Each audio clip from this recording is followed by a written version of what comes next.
할렐루야. 야곱에 대해서 묵상하다 보면 우리가 참 야곱을 닮았다 하는 생각이 듭니다. 야곱이 뭐 그렇게 엄청나게 잘못을 했을까요? 형이 가지고 있는 장자권 사모한 거, 또 아버지의 축복을 사모한 거, 생각해 보면 자기 형보다 자기가 몇 년 뒤에 태어난 것도 아니고 쌍둥이니까 불과 몇 분 만에 늦게 태어난 것 뿐인데 형에 비해서 자기가 누릴 것이 적다는 생각이 들었습니다. 모든 것을 다 잘했다는 말은 아니에요. 야곱이 생각하기를 그 아주 좋은 기회에 자기 형이 배가 고팠을 때 팥죽 한 그릇을 준비해서 그 장자권을 샀잖아요. 지금 생각해봐도 너무 잘한 일이에요.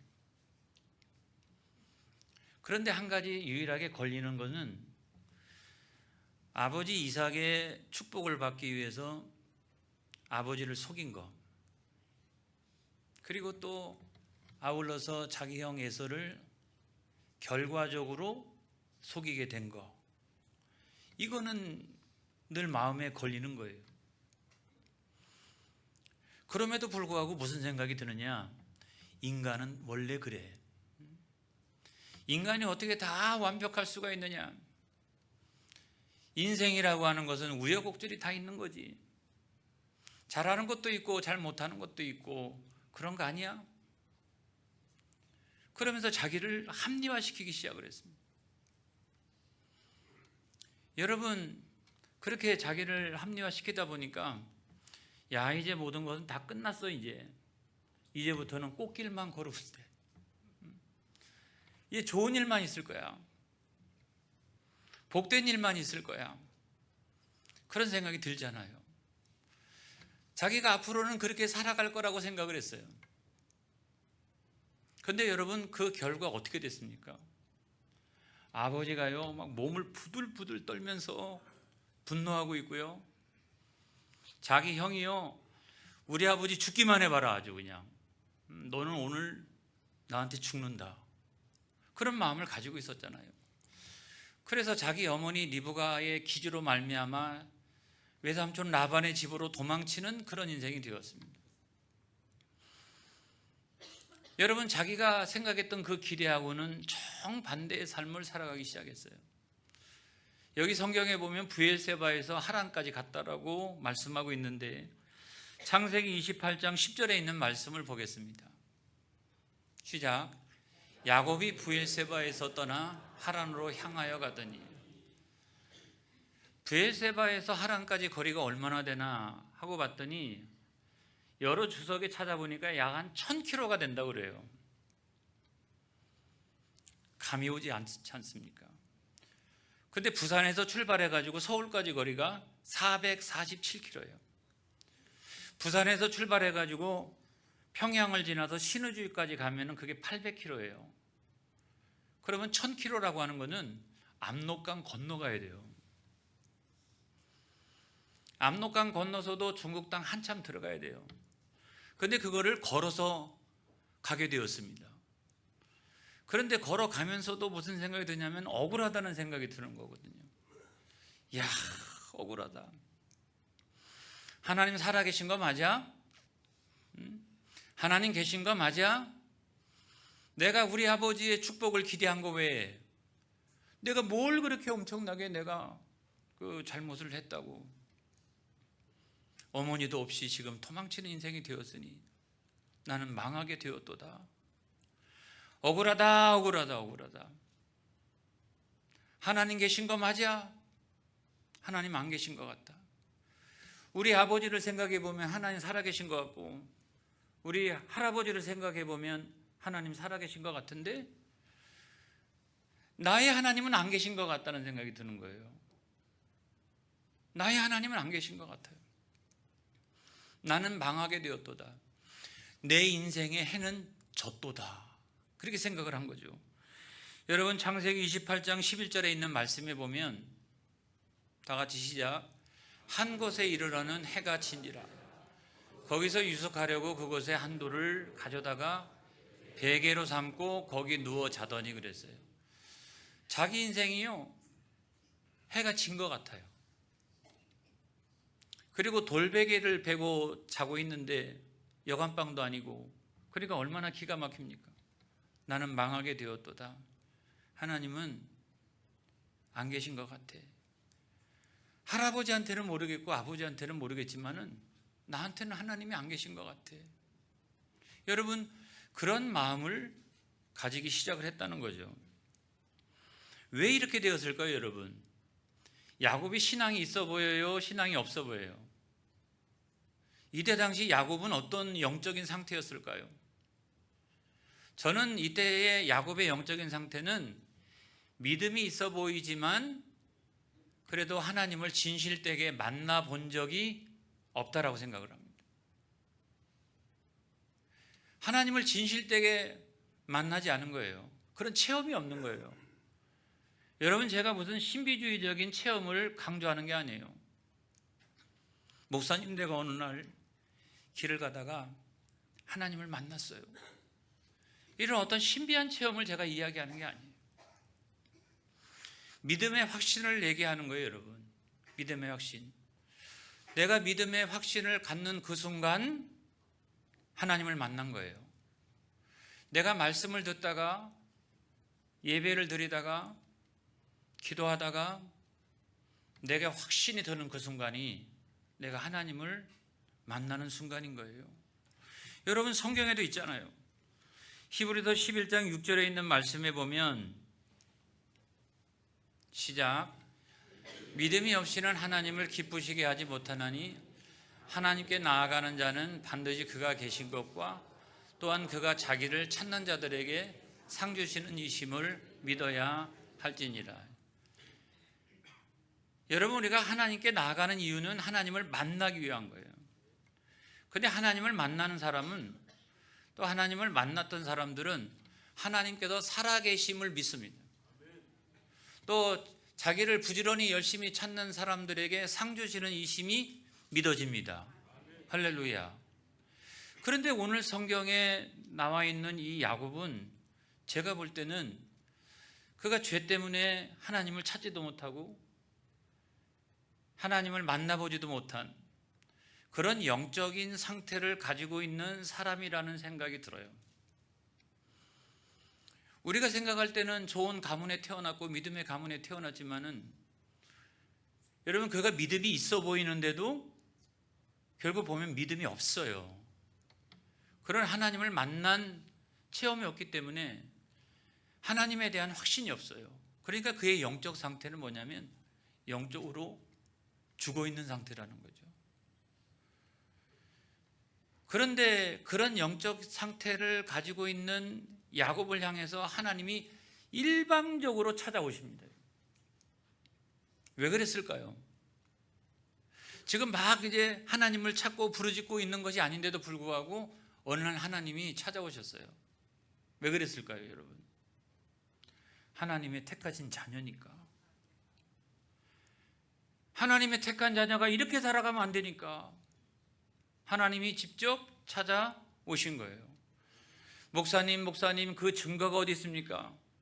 누구는 하나님의 택하신 자녀요, 누구는 아니요. 야곱이 하나님의 택하신 자녀라고 하는 증거가 어디 있습니까?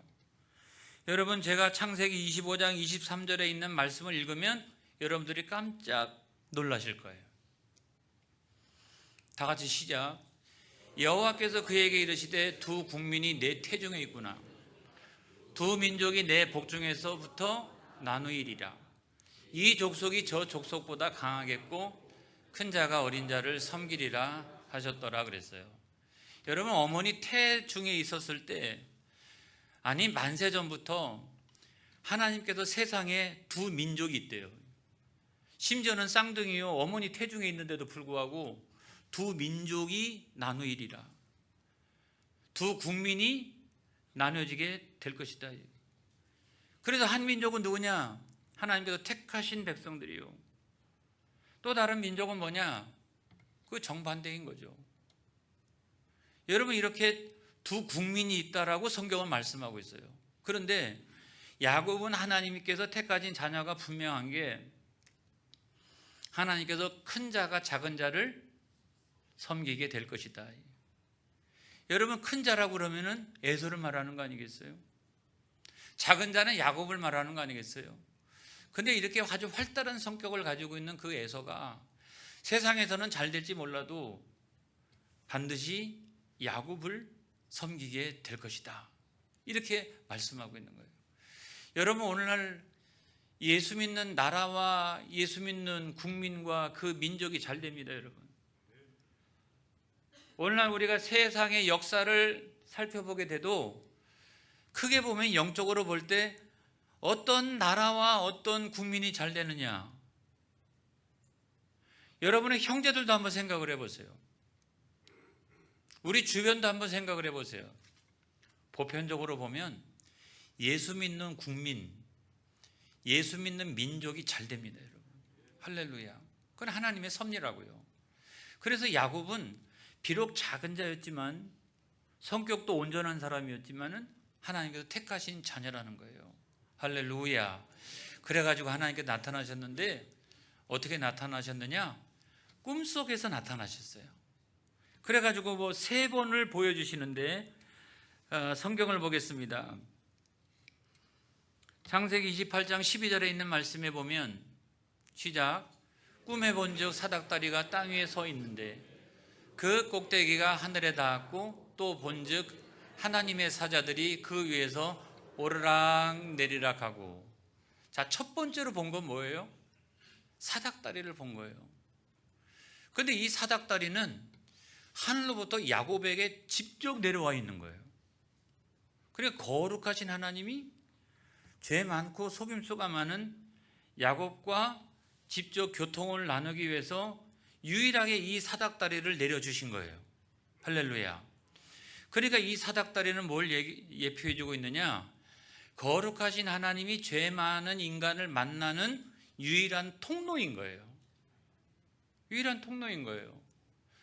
여러분, 그 통로는 다른 게 없습니다, 여러분. 그래서 이 사닥다리가 오늘날 영적으로 예표해 주고 있는 건 뭐냐면 오직 예수 그리스도만이 유일한 중보자시요 유일한 구원자시라. 할렐루야.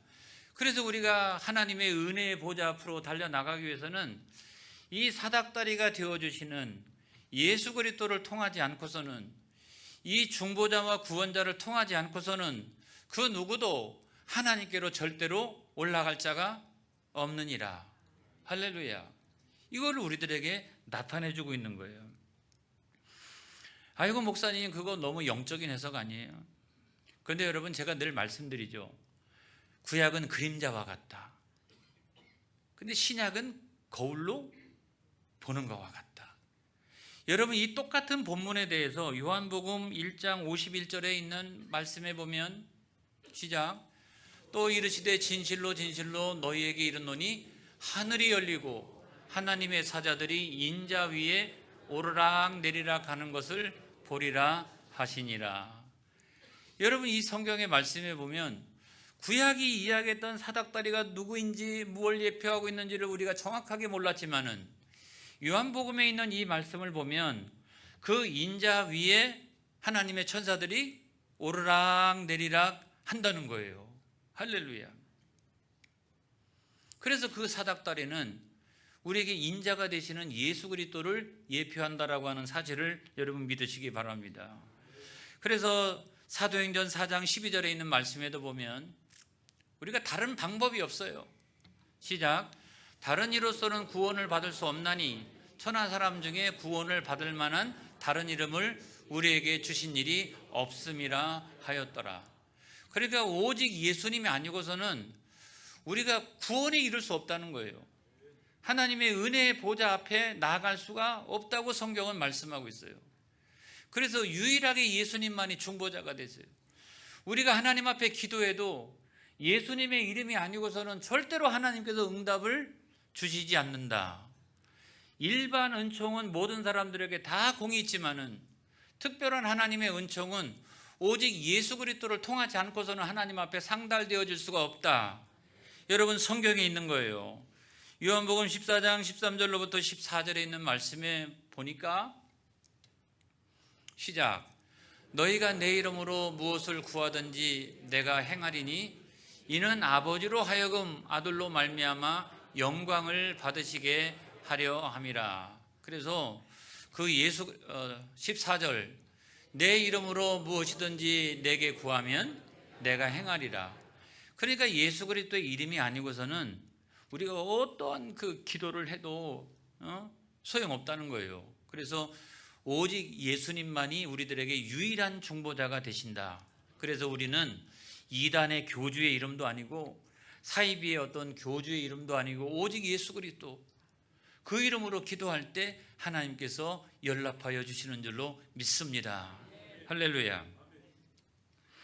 그래서 저는 여러분 이 야곱이 지금 사닥다리를 보고 있는 게 아니라는 생각이 들어요.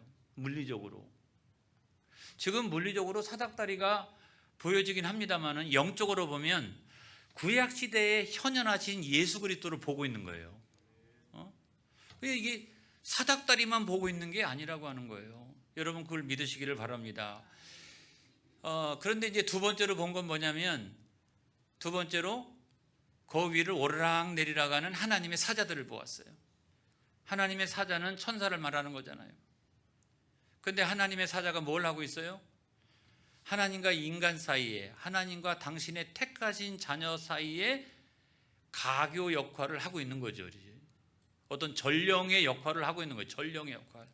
그래서 야곱의 형편은 어떠한지를 하나님께 아뢰고 또 그 야곱을 향하신 하나님의 뜻이 무엇인지를 또 전달하고, 그래가지고 예수 그리스도 안에서 천사는 오르락 내리락. 예수 그리스도가 아니면 소용없어요. 예수 그리스도 안에서 천사는 오르락 내리락 하면서 하나님의 뜻도 전하고, 할렐루야.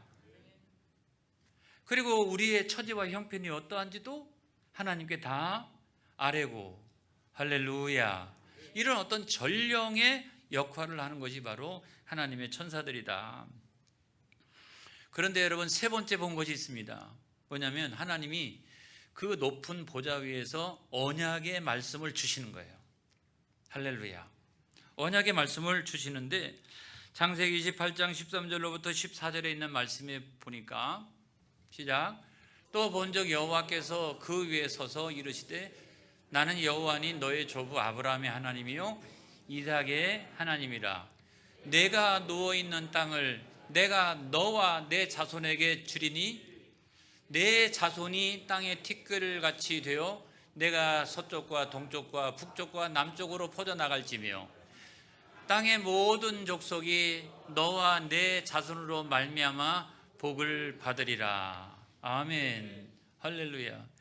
여기서 하나님께서 놀라운 말씀을 주세요. 야, 아브라함의 하나님만이 아니야. 내 아버지 이삭의 하나님만이 아니야. 너의 하나님이야. 너의 하나님이야. 지금 뭐 억울하다고 생각을 하고 막 그 길을 올라가면서도 하나님 계시니 하나님 안 계시니 막 그렇게 원망하고 불평하면서 올라가고 있는데 하나님 여기 나타나셔서 나는 내 할아버지 하나님이요, 나는 내 아버지 하나님이요, 또 나는 내 하나님이야.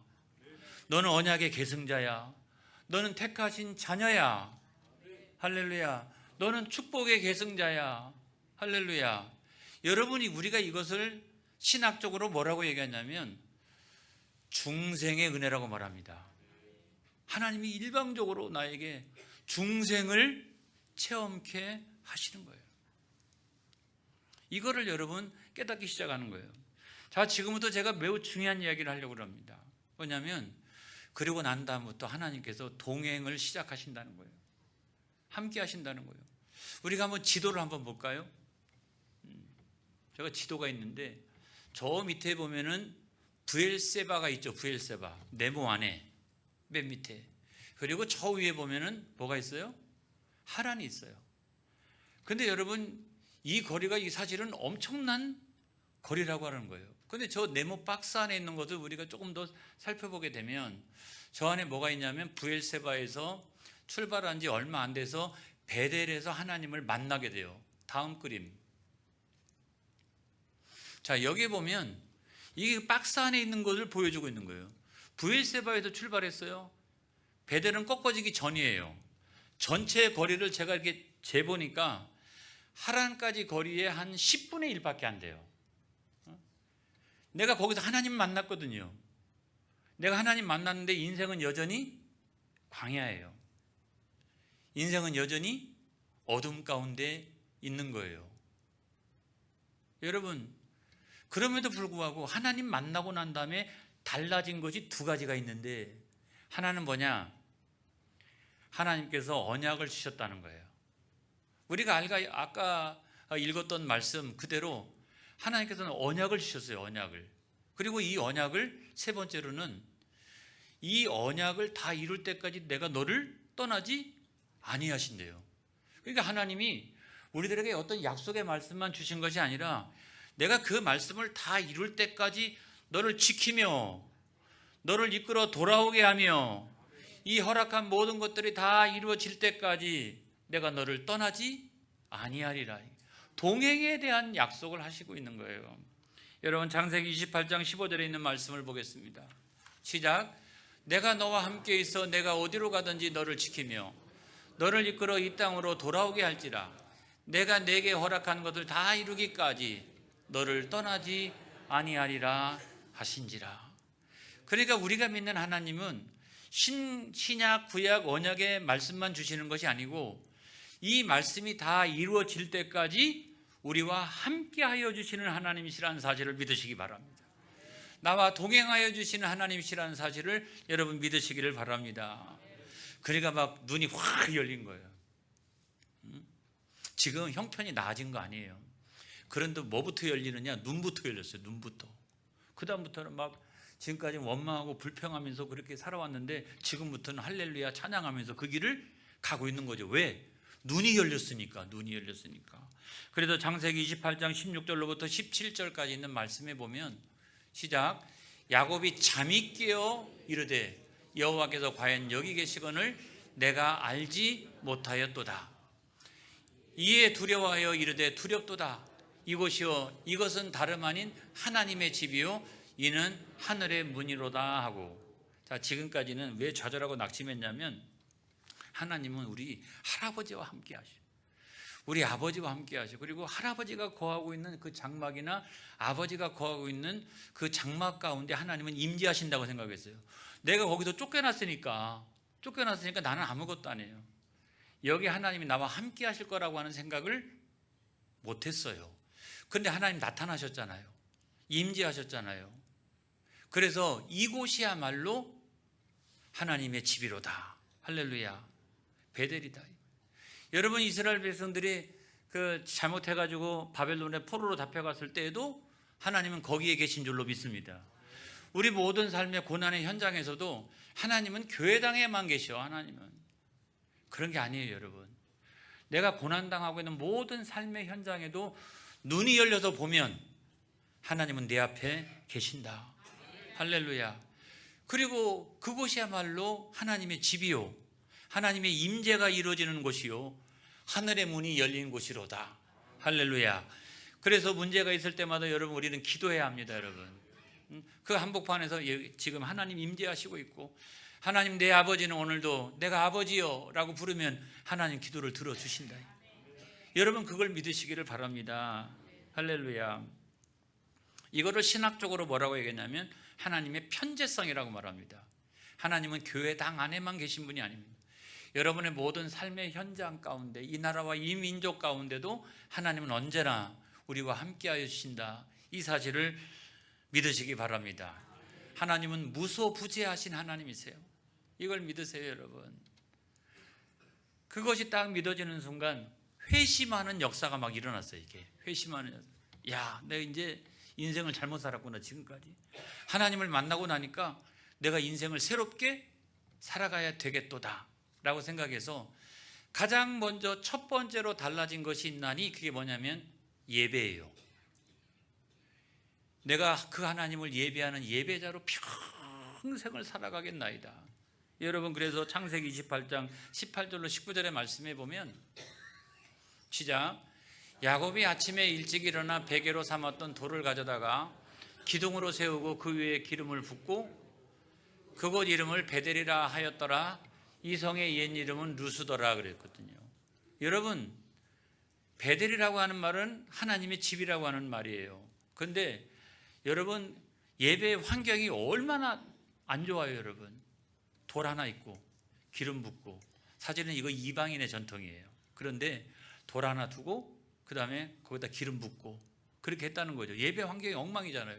그런데도 불구하고 나는 평생을 예배자로 살겠나이다. 할렐루야. 여러분, 그래서 예배 환경, 우리가 하나님 앞에 예배 드릴 수 없는 여러 가지 환경이 있을지라도 예배에 승리하는 저와 여러분이 되어지길 바랍니다. 교회는 모이는 교회예요. 그래야 흩어지는 것입니다. 할렐루야. 그 다음에 우리가 두 번째로 보면 11조를 드리기로 결단을 내렸다는 거예요. 아주 결단했어요. 창세기 28장 22절에 있는 말씀에 보면 시작. 내가 기둥으로 세운 이 돌이 하나님의 집이 될 것이요 하나님께서 내게 주신 모든 것에서 10분의 1을 내가 반드시 하나님께 드리겠나이다 하였더라 그랬어요. 여러분, 이거는 단순히 물질만이 아니에요. 내 모든 삶에서 하나님의 주권을 인정하는 삶을 살아가겠다라고 결단한 거예요. 왜냐하면 근데 하나님은 왜 그 척도를 하필이면 물질로 하셨습니까? 이 물질에 사람들이 제일 많이 마음을 빼앗기니까. 그래서 그 물질을 통해 가지고 하나님의 주권을 인정하는지 안 하는지를 하나님께서 보시는 거거든요.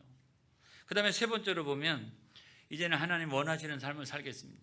지금까지는 속이는 자, 자기중심, 그렇죠? 과보, 그냥 집안에서만 이렇게 과보, 그리고 자기 생각, 자기 중심, 자기 판단 이런 것들만 절대적으로 여기는 사람이었는데 하나님 만나고 난 다음에 어떤 사람으로 달라졌어요? 하나님 중심주의, 할렐루야. 하나님 제일주의, 할렐루야. 이런 사람으로 새 사람이 되었다라고 하는 거예요. 사랑하는 성도 여러분, 오늘 이 자리에 혹시 나는 믿음이 있노라 하지만 내가 정말 인격적으로 하나님을 만난 체험이 없는 분이 있다라고 하면 여러분, 간절하게 하나님 앞에 기도하세요. 하나님 아버지, 나도 야곱처럼 하나님 만나기를 원합니다. 말씀을 듣다가 믿음에 확실히 들게 하여 주옵소서. 내가 길을 가다가도 하나님 만나는 체험이 있게 하시고 내가 기도하다가도 하나님 만나는 체험이 있게 하여 주옵소서. 그게 무슨 신비주의가 아니라 믿음에 확신이 내 안에서 들게 하여 주옵소서. 이 확신 갖고 신앙생활하게 하여 주시옵소서. 할렐루야. 그런 저와 여러분이 되어지기를 축복합니다. 기도하겠습니다.